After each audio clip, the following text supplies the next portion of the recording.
नमस्कार, मी पंजाब डक. वारं मात्र 20 जून पर्यंत बंद होणार आहे म्हणून हा अंदाज लागेचा.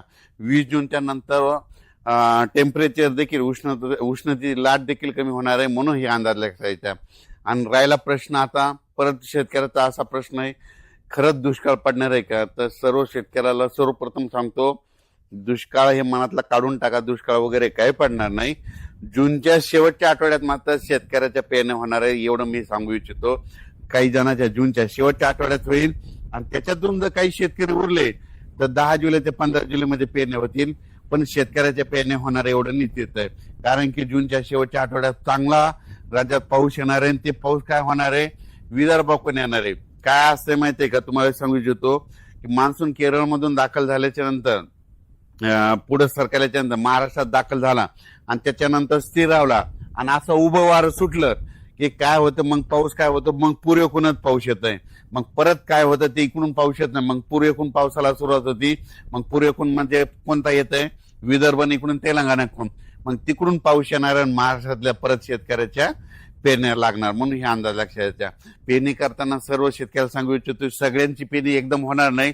काही ठिकाणी 21 जूनला पाऊस पडेल, कुठं 22ला पडेल, कुठं 23ला पडेल, काही भागात 24ला जाईल, कुठं 25ला जाईल, कुठं 26 जूनला पडेल, काही ठिकाणी 27, 28, 29, 30, काही ठिकाणी 1 जुलैला पडेल, कुठं 2 जुलैला.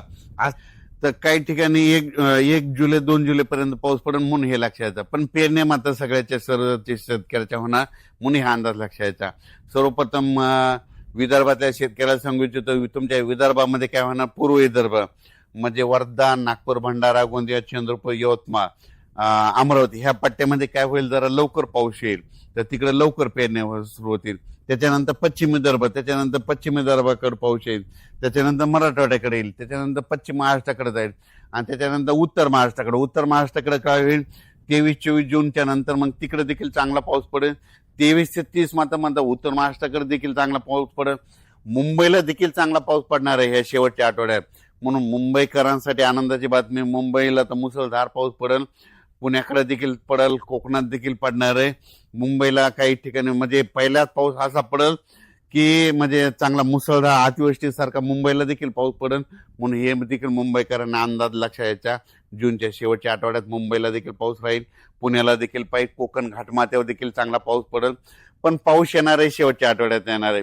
सर्वप्रथम मी पहिल्यापासूनच काय म्हणलो होतो की निसर्गाकडे, झाडाकडे कोणी लक्ष देत नाही. तुम्हाला सांगतो, वाढत्या तापमानामुळे काय झालं, निसर्ग 22 दिवस पुढे सरकारला, उन्हाळा 22 दिवस पुढे सरकारला, पावसाळा 22 दिवस पुढे सरकारला आणि हिवाळा 22 दिवस पुढे सरकारला.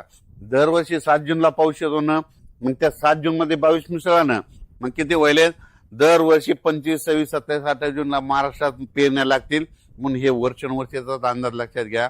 हे निसर्ग 22 दिवस पुढे सरकारला असल्यामुळं हे भविष्यामध्ये असंच राहणार म्हणून या पुढे म्हणतो, निसर्गावर प्रेम का, झाडं लावा. कारण की काय झालं, या वाढत्या तापमानामुळे सगळ्या गोष्टीला ह्या घडत आहेत.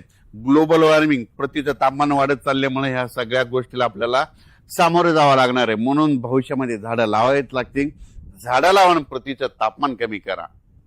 शेतकऱ्याला परत सांगतो की शेतकऱ्यांना घाबरू नका.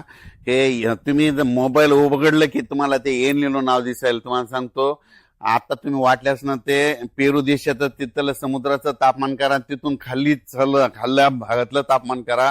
खाल्ल्या भागामध्ये थंडी आणि वर्दी देखील एवढं काही एल निनो वगैरे काही नाही. तुम्हाला गोष्टी घडत आहेत आणि तुम्हाला सांगतो, पाऊस नाही पडायला लागलं की ते एल निनो लावतात. आता याच्यानंतर तुम्ही बघा 20 तारखेच्या नंतर हे सगळं एल निनो पाऊस सुरू झाला की एल निनो हे सगळं बंद करून टाकतात की म्हणतात एल निनो हे झाला असं म्हणतात. तुम्हाला सांगतो, हे सगळं काही नसतं. 2 समुद्र आहेत भारताला, 2 समुद्र आहेत, अरबी समुद्र, बंगालच्या खाडीचा समुद्र.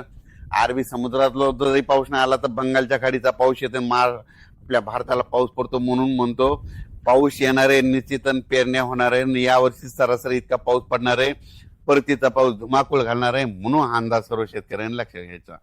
शेतकऱ्यांना घाबरू नका, यावर्षी दुष्काळ वगैरे काय पडणार नाही. जूनच्या शेवटच्या आठवड्यात पेरण्या लागतील, त्याच्यातून उरले तर 10 जुलै ते 15 जुलै मात्र सगळ्यांच्या पेरण्या होणार आहे म्हणून शेतकऱ्यांना घाबरून जाण्याचं कारण नाही. आपण आपलं फक्त तयारीला लावा. जमिनीमध्ये पाऊस पडल्याच्या नंतर चांगली ईदभर ओल गेल्याच्या नंतर पेरणीचा निर्णय घ्या. नसता मग 4 बोट 6 बोटवर पेरणी करू नका. पण पाऊस येणार आहे एवढं निश्चित आहे. दुष्काळ वगैरे काही पडणार नाही. घाबरून जाण्याचं काही कारण नाही. धन्यवाद.